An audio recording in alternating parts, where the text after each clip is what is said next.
कार्यक्रम में मैं राम कुमार जी को श्रद्धा सुमन अर्पित करता हूँ, नमन करता हूँ।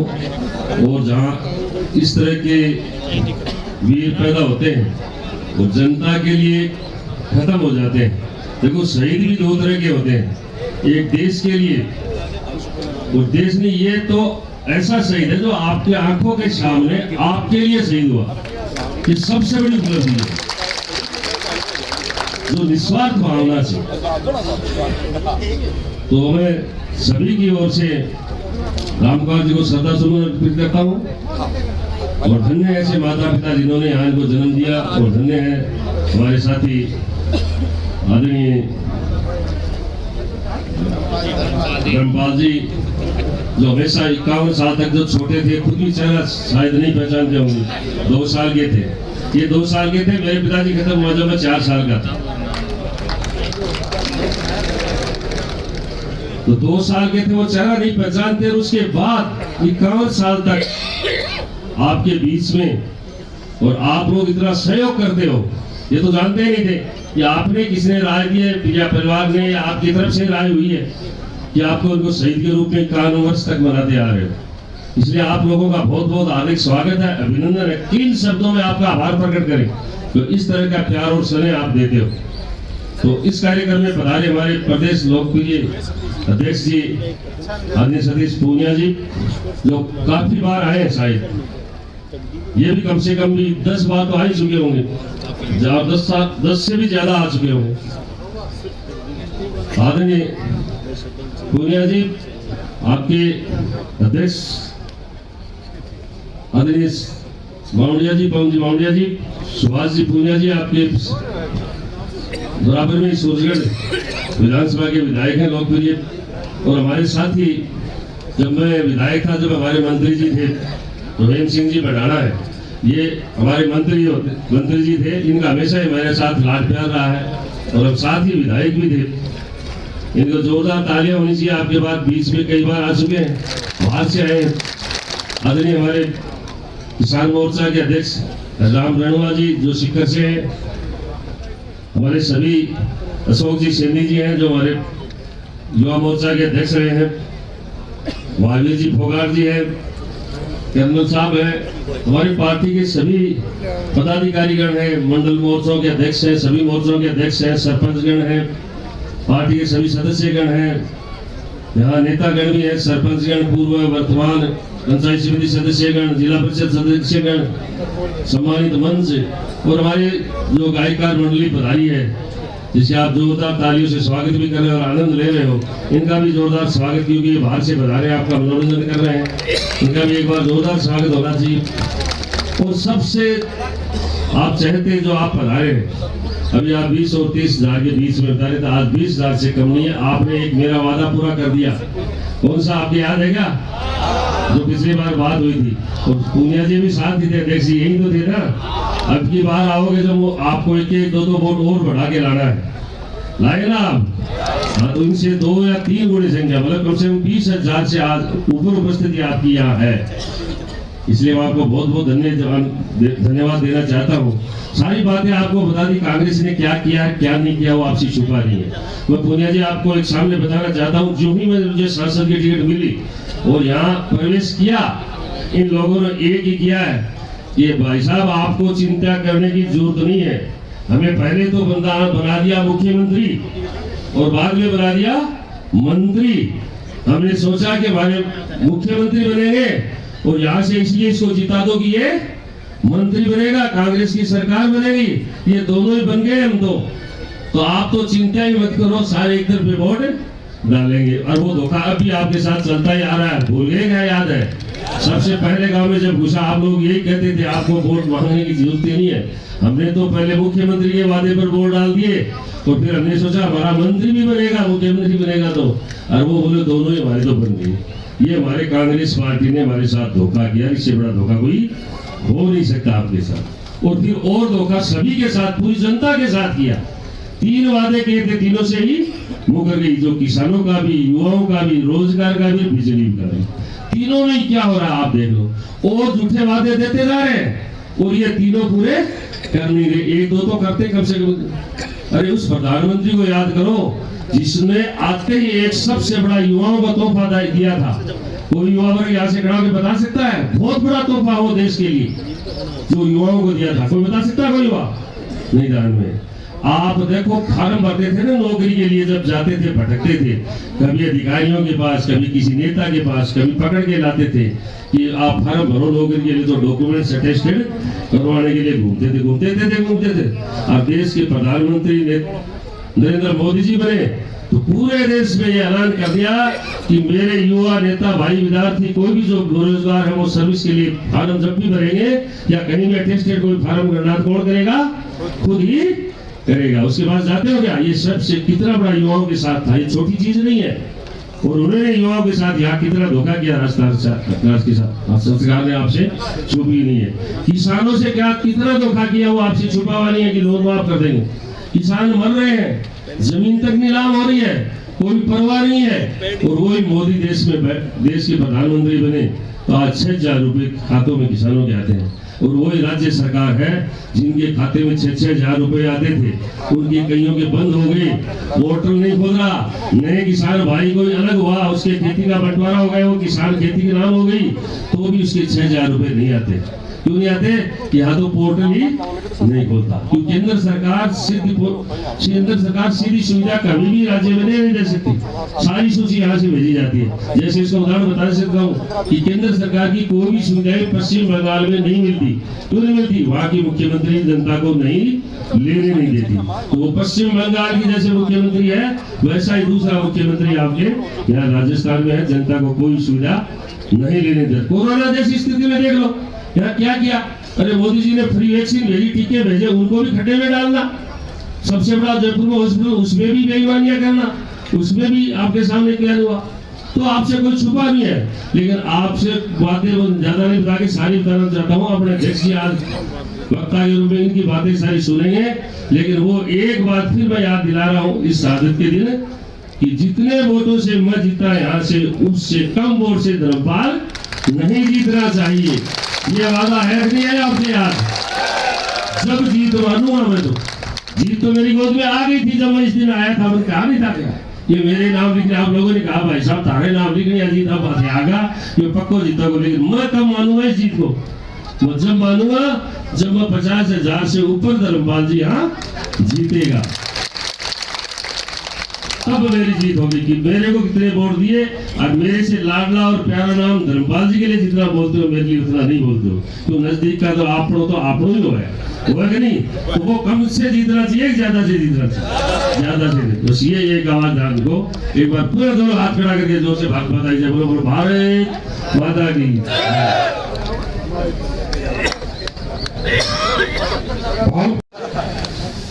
कवि और नेता में एक समानता हुआ है। अभी वो हरीश जी खुद ही कह रहा कि 9 बजे वहां आ जाओ, खुद ही 4 बजा दिया। जितनी देर नेता माइक खोले इतनी देर तो आप ही पेलन लाग रहे हो। मैं गिनती गिनने लाग रहा हूँ कितना टाइम लिया। नेता ने बुलाने खातर भी 15 मिनट की भूमिका। तो हरीश हिंदुस्तानी तो आपको काम काट लियो, पर थारा 4 बजा दिया और मेरा भी बजा दिया। तो मैं अब ज्यादा लंबी बात कौन कहूंगा। एक बार हरीश जी का कवि सम्मेलन की बात है, कविता के कदे मौको लाके दोबारा बुलाइयो, फीस पास भी ले फ्री में कौन करे। तो जब बहुत देर होगी तो नेता आपको भाषण शुरू करो, तो नेतावान तो कहते संक्षेप में करो। तो हेम सिंह जी भी संक्षेप में बोला, सांसद महोदय भी, हरिराम जी भी, सुभाष जी भी, पवन जी भी, अशोक सैनी जी भी। आन तो बोला संक्षेप में बोलो, आंगो सगड़ा को टाइम एक ले लियो। तो ठार लीजियो या बहुत प्रबुद्ध लोग बात बात पर ताली बजावता राजी हो रहा, माहौल बड़ा जोरदार हो। तो नेता भाषण दे रहे हो, कभी कविता गा रहे हो, कई देर होगी। अब 9 बजे का 4 बजे तक बैठे रहे तो क्यों हो रहे हो मन में। तो बड़ी देर हो जाए, पीछे एक आदमी लठ लेके खड़े हो। तो जो को भाषण देनी हो बन देखो इतने देर तक ठीक चल रहे मामलो, अब की गड़बड़ दिखा है। तो मैं लठ बोलो भाई जी बात क्या है? बोला भाई बात कुछ नहीं है, तू तेरा भाषण दिए जा, मैं तो उसको ढूंढ रहा हूँ जिसने तेरे को बुलाया है। अब मेरे से कोई गड़बड़ हो जाए, मन तो धर्मपाल ही बुलाया भाई, हनुमान ही बुलाया। तो जो कोई कसर पूरी करनी हो तो हरीश हिंदुस्तानी से कर लियो। बोलिए भारत माता की, भारत माता की, वंदे वंदे। आज इस सभा में उपस्थित जिलाध्यक्ष जी और मैंने बाकी सबका नाम ले लिया, लेकिन दो विशेष लोग हैं जो गैर राजनीतिक हैं, लेकिन जो तिरंगे के लिए काम करते हैं, तिरंगे के मान के लिए काम करते हैं। जिस तरीके से देश के यशस्वी प्रधानमंत्री मोदी जी काम करते हैं, एक की बेटियां तिरंगे के मान को दुनिया में तिरंगा फहरा के मान करती हैं। और एक हमारे कर्नल साहब हैं कि दुनिया में भारत के सबसे बड़े लोकतंत्र की सबसे बड़ी ताकत कोई है दुनिया में, लोकतंत्र के बाद सबसे बड़ी ताकत है भारत की जय हिंद की सेना। इस सेना ने आज भारत का मान पूरी दुनिया में ऊंचा किया है। इसलिए दो ऐसी शख्सियत हैं, बाकी सब मंच पर हमारे सभी सम्मानित लोग हैं, पार्टी के पदाधिकारी हैं, जनप्रतिनिधि हैं। मैं इन सब का सम्मान करता हूं और आप सब लोगों से गुजारिश करूंगा कि जोरदार तालियों के साथ मंच पर जितने लोग बैठे उनका आप सम्मान करें। मैं इस सभा में किसान सरदारों के बीच में, नौजवानों के बीच में अमर शहीद राम कुमार जी को श्रद्धांजलि अर्पित करने के लिए आया हूं। और आज पहली बार नहीं आया हूं, न तो धर्मपाल जी को याद है न मुझे याद है। बरसों बरस शहादत को नमन करने का यह अटूट रिश्ता शायद ऊपर वाला नहीं बनाया है। मेरे छोटे भाई धर्मपाल को इसके लिए मैं बहुत बहुत धन्यवाद देता हूं कि जिसने मुझे एक ऐसे शहादत के स्थान पर बुलाया है। मित्रों, किसान सरदारों, नौजवान भाइयों, क्या फोटो चलेगी?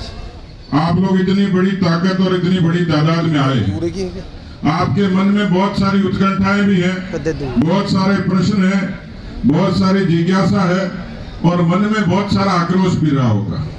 मैं देख रहा हूं कि बहुत बड़ी किसान बिरादरी यहाँ पर है। मैंने जब तिरंगे का नाम लिया तो आपके चेहरे पर खुशी आई, आपके चेहरे पर ओज आया, आपके रोंगटे खड़े हो गए। क्यों ना होते, इतने सारे लोग हो, कोई ऐसा शख्स नहीं है जो तिरंगे का मान नहीं करता, क्योंकि तिरंगे से बड़ा हिंदुस्तान में तो कुछ नहीं है। वो किसी कौम का होगा, किसी बिरादरी का, किसी पार्टी का, और इसलिए किसी किसान का, किसी नौजवान का सीना चौड़ा हो जाता है। क्योंकि किसान जब अपना पसीना बहाता है तो ये धरती अन्नपूर्णा होती है, और उसी किसान के घर में पैदा हुआ कोई नौजवान जब सीमा पर लड़ता है तो इस भारत माँ की आन बान शान की रक्षा होती है। और इसलिए ऐसे वो लोग जिन्होंने इस तिरंगे के चमत्कार को देखा है, तिरंगे की ताकत को देखा है, यहाँ इस चौपाल पर बैठकर कभी लोग चर्चा करते रहे होंगे कि कश्मीर में कैसी शहादत होती है, कैसे आतंकवादी होते हैं, कैसे तिरंगे को जलाते हैं, कैसे संविधान का अपमान करते हैं। क्या कोई माई का लाल पैदा होगा जो कश्मीर की 370 को खत्म करेगा और तिरंगे का मान करेगा? केवल देश नहीं, पूरी दुनिया ने देखा कि वो 370 नरेंद्र मोदी जी ने खत्म की और कश्मीर की घाटी पर उस शहादत का तिरंगा मान सम्मान के साथ फहराया गया। जन्म में, परण में, मरण में, किसी कौम के, किसी बिरादरी के, किसी जाति के, किसी पंथ के, किसी मजहब के, लेकिन राम का नाम रोंगटे खड़े करता है, राम का नाम आस्था देता है, राम का नाम भरोसा देता है, राम का नाम विश्वास देता है। और वो विश्वास किसी भी कौम से बड़ा है। वो विश्वास भगवान राम का विश्वास है। भगवान राम की अयोध्या की पवित्र भूमि पर खुद भगवान बंधक थे। किस लिए? क्योंकि सियासत ने समाधान नहीं किया था, राजनीति ने गौर नहीं किया था। इसलिए दुनिया मजाक करती थी कि जहां राम पैदा हुए, जिसको पूरी दुनिया मानती है, राम अपनी जमीन पर बंधक है। राम का मान नहीं है, राम का मंदिर नहीं है, राम का विमान नहीं है। और पूरे देश ने देखा, दुनिया ने देखा किस तरीके से प्रधानमंत्री जी के नेतृत्व में अयोध्या की पवित्र पावन भूमि पर भगवान राम के मंदिर का शिलान्यास हुआ और कितने शान से भगवान की महिमा हुई। अभी 25 तारीख को अटल बिहारी वाजपेयी जी की जयंती गई। देश की राजनीति में खूब बदलाव आया, बहुत नेता है, उनकी चर्चा होती रही।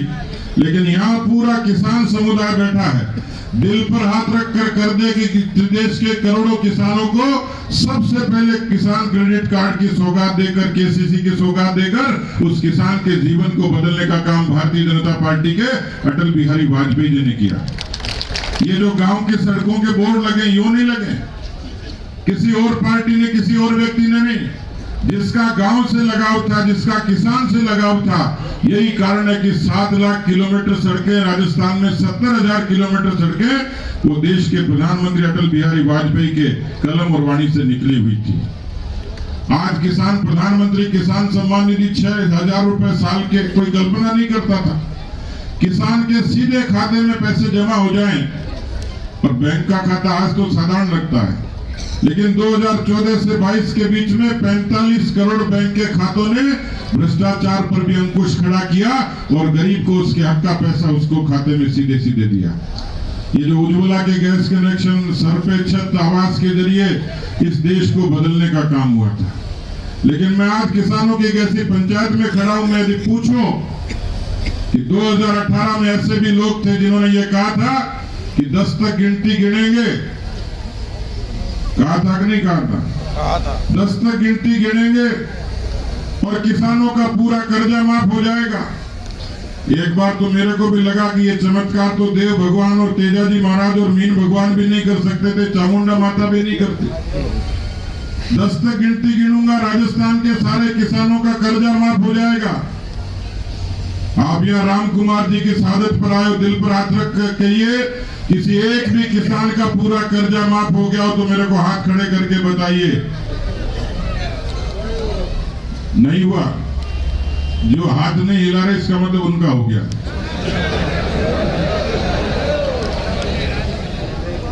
आपको बताऊं एक बात, इस झांसे के कारण मैंने विधानसभा में सवाल लगाया था और विधानसभा में सरकार को पूछा था कि कितने किसानों की जमीनें नीलाम हुई।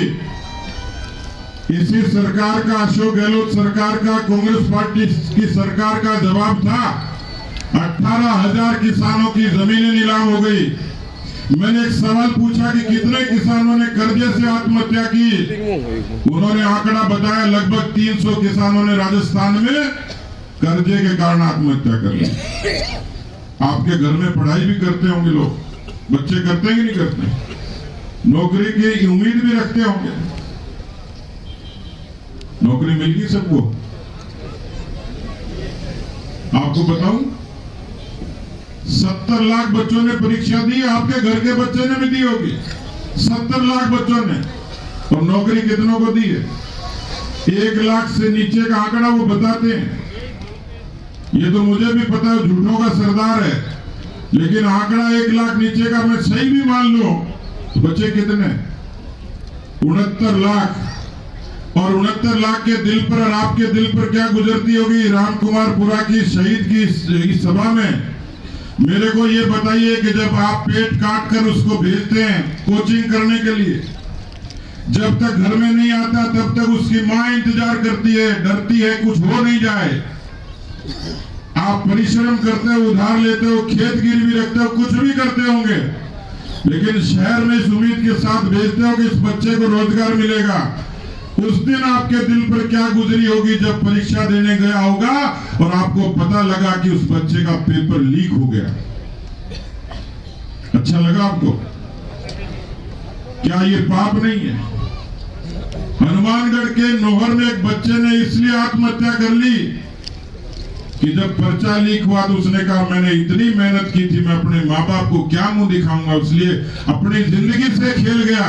और वो अकेला बच्चा नहीं था, राजस्थान के सैकड़ों बच्चे हैं।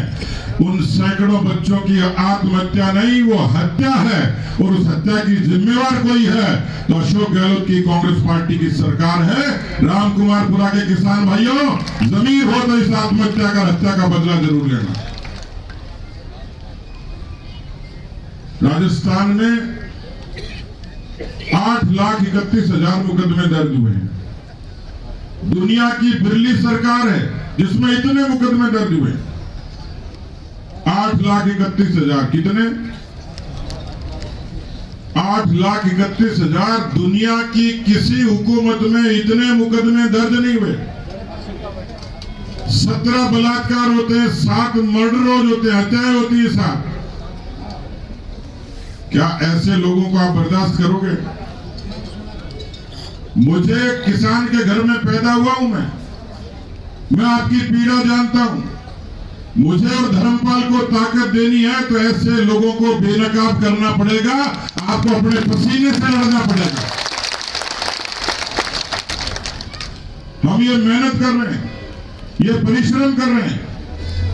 ऐसे लोगों के खिलाफ ही संघर्ष है। ये साधारण संघर्ष नहीं है, ये वैसा ही संघर्ष है। उसी अराजकता और गुंडागर्दी के खिलाफ है, उसी भ्रष्टाचार के खिलाफ है जिसके लिए राम कुमार जी ने शहादत दी। ये संघर्ष आप लोगों के लिए है। इस संघर्ष को आपको पहचानना पड़ेगा। वो लोग लुभावन बातें करेंगे, झूठ भी बोलेंगे, पाखंड करेंगे, सियासत करेंगे, राजनीति करेंगे। मैं राजनीति नहीं कर रहा, मैं आपको सच कहने आया हूं, मैं जगाने के लिए आया हूं। और यही जन आक्रोश है। सरकार तो बदलेगी, लेकिन आपके इरादों से बदलेगी, आपके परिश्रम से बदलेगी, आपके पसीने से बदलेगी, आपके प्रतिकार से बदलेगी, आपके विरोध से बदलेगी। मैं उसका आवाज देने के लिए तैयार हूं, लेकिन मुझे ताकत चाहिए। कौम में बंटने से, संकीर्णता से, चौथे नारों से, तेरा मेरा से इससे नहीं होगा। आप लोगों को मजबूती के साथ खड़ा होना होगा, क्योंकि राजस्थान के साथ अब अन्याय बहुत हो लिया। ये अन्याय अब ज्यादा नहीं सहेंगे। राजस्थान को राजस्थान का हक दिला के रहेंगे, किसानों को किसान का हक दिला के रहेंगे, नौजवान को नौजवान का हक दिला के रहेंगे, महिला को महिला का हक दिलाएंगे, गरीब को गरीब का हक दिलाएंगे। इतने वर्षों में आप समझते हो अच्छे तरीके से, लूट और झूठ का ही तो खेल है। इसी खेल को बदलना है, इसी नीयत को पहचानना है। यही परिवर्तन की लड़ाई है, यही जमीर की लड़ाई है, स्वाभिमान की लड़ाई है। मैं हर बार आता हूं उनको श्रद्धांजलि देने के लिए, छोटे भाई धर्मपाल की बात के लिए आता हूं, सारा काम छोड़ के आता हूं। लेकिन मैंने इस बार ये अलग बात इसलिए की है कि ये केवल खेतड़ी की लड़ाई नहीं है। मुझे पता है खेतड़ी की लड़ाई आप पक्का जीतोगे, लेकिन हमें राजस्थान की लड़ाई जीतनी है और किसान के नौजवान के हक में जीतनी है। लेकिन ये लड़ाई लटकी नहीं है, दिमाग की है, भावना की है, एकता की है। आपस में सब मिलकर लड़ेंगे तो सफल होंगे। इसलिए मंच पर भी वो 36 कौम के लोग बैठे हैं, सामने भी वही लोग हैं। तो मैं तो आपसे सिर्फ ये गुजारिश करने के लिए आया हूं, खेतड़ी का मान भी रखेंगे, राजस्थान का मान रखेंगे, लेकिन आप सब लोग आज एक एक व्यक्ति, किसानों की कर्जा माफी, बेरोजगारी, भ्रष्टाचार, बिगड़ी कानून व्यवस्था, यही सब भारतीय जनता पार्टी के जन आक्रोश आंदोलन का अभियान का हिस्सा है। और छोटी छोटी बातें थी। आपको जब वो यात्रा आई होगी, धर्मपाल जी के नेतृत्व में पर्चे दिए, सारी बातें लिखी है। ये पवन जी ने जो नंबर बताया है, ये साधारण नंबर नहीं है। अब ये कोई समझ ले कि इन्होंने मिस कॉल करवाई और आपके पास हेमा मालिनी का फोन आएगा, इसलिए नहीं करवाई है। कोई ये भी सोच रहा होगा कि इसमें 100 रुपए रिचार्ज के आ जाएंगे, नहीं आएंगे। ये भी मत समझना कटेंगे भी नहीं। लेकिन इस मिस कॉल से जितनी ज्यादा ये नंबर दबाओगे, जितने लोगों से दबाओगे, रिश्तेदारों से, लेकिन इतना जरूर कह सकता हूं कि 81, 40, 200 से कांग्रेस पार्टी की राजस्थान से जड़ जरूर कट जाएगी। इसको जितना ज्यादा वो करवा सकते। तो नौजवान भाइयों, किसान सरदारों, देरी बहुत हो गई। मैं भी देर से आया, इसके लिए क्षमा चाहूंगा, लेकिन मैं इस देरी की पूरी कीमत चुकाऊंगा। मैं इस मान सम्मान की पूरी कीमत चुकाऊंगा। आप लोग इसी तरीके से मजबूती से डटे रहना, कमजोर मत पड़ जाना। लोग कोई भी नारे लगाएंगे, कोई लुभावना बातें करेंगे, कुछ भी करेंगे, कुछ भी घोषणाएं करेंगे, वो सब थोथी होगी। उनकी तरफ ध्यान देने की जरूरत नहीं। मैं आप सबका बहुत बहुत अभिनंदन करता हूं, धन्यवाद देता हूं। एक बार फिर से जोरदार इरादों के साथ में दिल्ली की सरकार को भी, मोदी जी को भी इस नारे से ताकत मिले जो वास्तव में भारत मां के सच्चे लाल की तरह तिरंगे के लिए पूरी ताकत से जुटा है। मैं अपनी बात खत्म करूंगा जब लोग कहते हैं ना नेता क्या करते हैं। राजनीति तो यूं ही होती है, राजनीति यूं नहीं होती मित्रों, नेता यूं नहीं होते। 55 सालों में केवल लूट और झूठ का खेल हुआ था। देश में तिरंगे का मान दुनिया में अब शुरू हुआ है। मैं एक छोटी सी बात से खत्म करूंगा। अभी जिक्र किया था भी हमारे हरीश जी ने, ये सच्चा किस्सा है।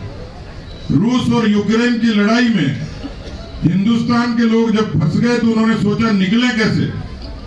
गोलीबारी चल रही है, बमबारी हो रही है।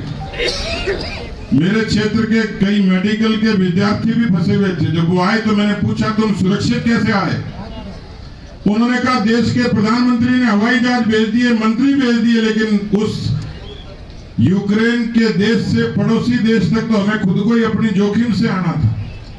निकलते कैसे? तो एक तरकीब लगाई, एक सफेद कपड़े के टुकड़े पर तिरंगे को रंगा और हमने कहा कि मोदी जी कहते हैं कि दुनिया में भारत का मान हो गया, अभी आजमा लेते हैं। उस सफेद कपड़े के तिरंगे को लेकर जब सड़कों पर निकले यूक्रेन की चमत्कार देखा कि रूस की बमबारी बंद हो गई, यूक्रेन की गोलीबारी बंद हो गई और हिंदुस्तान के तमाम लोग सुरक्षित हंगरी की सीमा पर पहुंच गए। ये देश का मान होता है, ये नेता का अभिमान होता है, नेता की ताकत होती है। और इसलिए मैं आप सब लोगों से यही निवेदन करने के लिए आया कि आप सब लोग इस परिवर्तन की लड़ाई में पूरी किसान कौम के लिए आप साथ पूरी एकजुटता से लड़ेंगे, हमको ताकत देंगे। धन्यवाद। जय हिंद, जय भारत।